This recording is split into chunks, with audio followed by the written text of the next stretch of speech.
Hello, everybody, and welcome back to my dissertation, where I talk about consciousness and leadership in this part. So let's get into it. All right, so consciousness and leadership. Plato emphasized that justice heals the soul and should be virtuous. Plato believed that justice was internal and not external. The Bible emphasizes that the highest expression of justice involves empathy and care. History reverberated that punitive punishment leads to more negative consequences until those that wield the power of justice extinguish liberty. And and that's something that I want everybody to think about it, because I know people, or that society's trained to believe in punitive justice because that's all you know. It's what you're taught. And you believe what you're told, and authority, and people believe in authority over knowledge. And trying to reverse a lot of that. So those revenge just creates this continuous cycle that will just keep people focused on getting other people back. It's not until you actually choose love, empathy, and forgiveness that the cycle is broken. The only way to break the cycle of revenge is to not seek the cycle of revenge. Okay, so let's go ahead and continue some more. Consciousness and leadership share a connection, in which the right form of consciousness and leadership can lead organizations to their highest expression. And this right here, this guy wrote a book called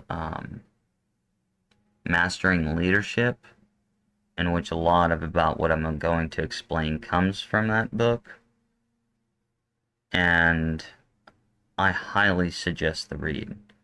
It was very phenomenal, and it was the reason that it was one of the reasons why I chose to do this, and what got me into exploring leadership and what kind of leader I wanted to be, and very thought-provoking. So let's get into it. So the universal model of leadership theory integrates leadership theories, organizational development, psychology, success literature, and human potential, and is aligned with spirituality. The stages of leadership are rooted in adult development, which also resembles the same stages of the Rosarium Philosophorum. The stages of leadership development and the Rosarium Philosophorum mirror the same process, because both reflect a birth of consciousness that leads to chaos and possible transformation. Conscious transformation is not guaranteed. The stages of leadership development are egocentric, reactive, creative, integral, and unitive. Jungian psychology. Philosophy is the foundation for every sect of knowledge. In the early 1900s, Carl Jung wrote about individuation, which provided a path to achieve oneness.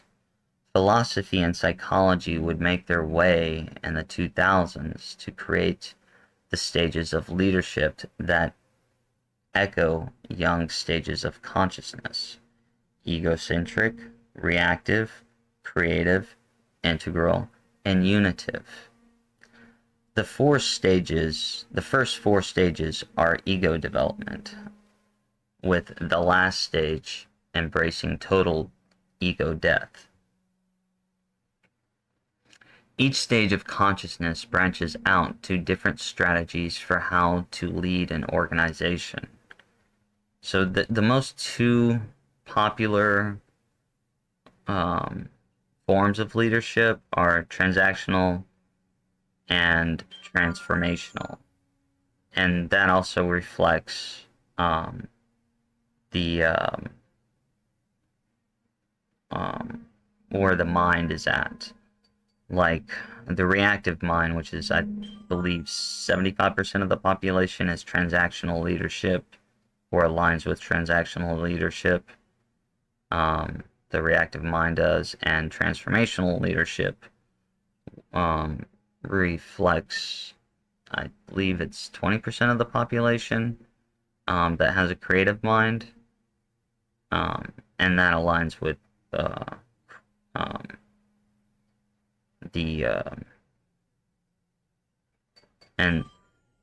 so transformational leadership down there aligns with the creative mind, and so maybe 15%. Yeah, I think it's 15% is the creative mind. But nonetheless, transactional and transformational leadership, or the reactive mind is, like I said, about 75%, and the creative mind is about 15%. So, those are like the two highest places where people's minds are at, so it makes sense that these would be the more popular forms of leadership, even though they're lower forms. So transactional leadership relates to the reactive mind. The reactive mind works with the present culture of society, being incapable of transforming organizations to higher levels of consciousness or organizational change. Transactional leadership relates to the reactive mind in that nothing is built and relationships are not formed. Transactional leadership provides rewards given to praise hardworking individuals without the formation of relationships.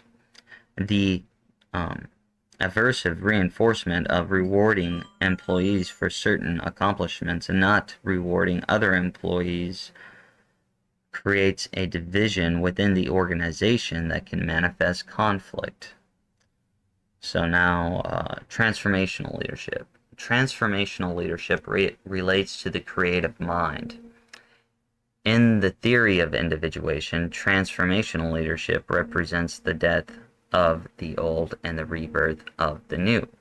The creative mind is the first step of the death of the ego that inspires an individual to perceive structures uniquely and creatively. Transformational leadership indicates a visionary, charismatic individual that develops a unique perspective. Now we're going into the higher stages of the mind, integral and unitive. So servant leadership relates to the integral mind. An individual becomes a visionary at the integral mind stage. The servant leader is the servant of the whole system and all the interdependencies that together co-construct the welfare of all stakeholders. The intuitive ability of a servant leader is the power that drives change. I will go into some more of this a little bit later. Quantum leadership relates to the unitive mind. The unitive mind and quantum leadership transcend and drive transformation with unification to inspire managers and employees to increase their consciousness. Quantum leadership possesses 5 qualities: contextualism, co-creation, catalyst, open source organizational culture, and induced thinking. Contextualism and co-creation are understood in quantum leadership to be an energetic field that connects individuals in a web. Co-creation by individuals through interactions drives the organization to collaborate, to collaboratively create reality, the catalyst that advances innovation and consciousness from the collective can be individuals, networks, and interactions. An open source culture that rids the mechanisms of fear to seed, grow, and cultivate ideas in the group empowers the individuals to inspire, combine, and innovate unique results. The effects of quantum leadership induce thinking by producing synergy in collective relationships. Okay, so I just did the past content. So now we're going to head into the current content. Now the current content is 5 years to the present day. So I'm going to set this up and I'm going to go over the current content the next time. But I'm going to go ahead and, you know what? Yeah, let's set this, let me make sure here. What am I going to be reading? Because I'm going to go through this individually.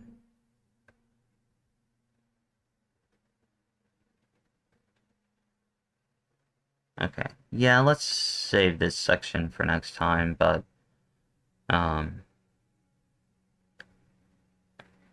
we're going to get into some more interesting details, mostly about punitive punishment and restorative justice and unitive justice, and more about the Fourth Industrial Revolution. And the way how I present this is the way that I believe change should occur, and not specifically how those in power want it to go, because those in power kind of, well, not kind of, the way how they are manifesting the Fourth Industrial Revolution creates basically two classes. It creates those that have power and those that don't have power. And those that have power are not wanting to share that power.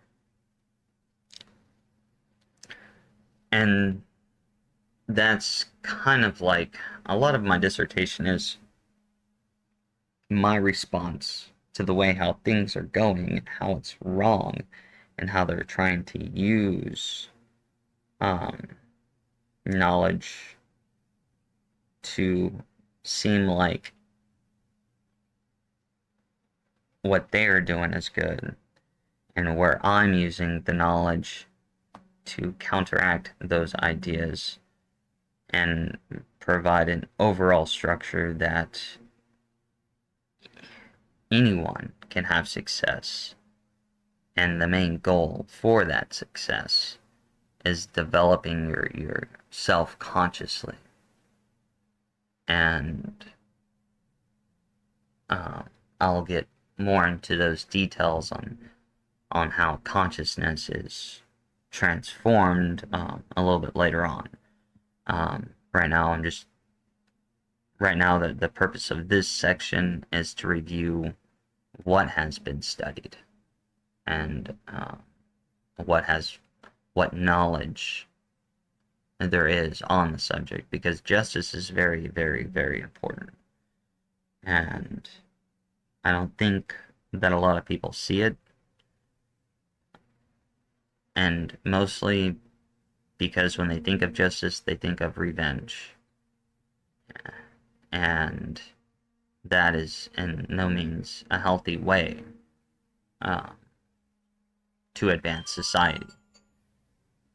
Because revenge will just end up, like I said before, extinguishing liberty and cause society to fail. Alright, so that's wrap up here, and I will continue next week on this because there's 2 other videos this week that I'm gonna do. Probably Thursday and Friday is what I will shoot for. Um, I will do my best to keep that. That's kind of the way I believe I want to do it. So, um, see you all on Thursday.